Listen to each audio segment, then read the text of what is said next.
$10រៀនបាន10ដងសតទៀត15ម៉ោងហើយរៀនសតទទួលបានសញ្ញាបត្រមួយចំណេញអត់ណូហេចំណេញអត់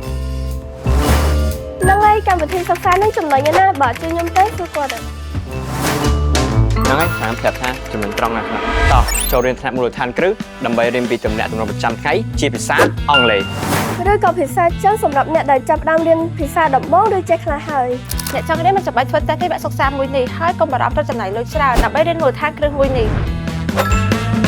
ចំណាយត្រឹមតែ$10ប៉ុណ្ណោះសម្រាប់ការរៀនក្នុងថ្នាក់10ដងសរុប15ម៉ោងបន្ទាប់ពីបញ្ចប់ការសិក្សាអ្នកទាំងអស់គ្នានឹងទទួលបានសញ្ញាបត្រមួយភ្លាមអ្នកអាចបន្តការសិក្សាជាមួយអាហារូបករណ៍បន្ថែមក្រោយបញ្ចប់កម្មវិធីសិក្សាមូលដ្ឋានគ្រឹះមួយនេះ Join AII now សូមផ្ញើសារមកពួកយើងដើម្បីចុះឈ្មោះចូលរៀនឥឡូវនេះយ៉ា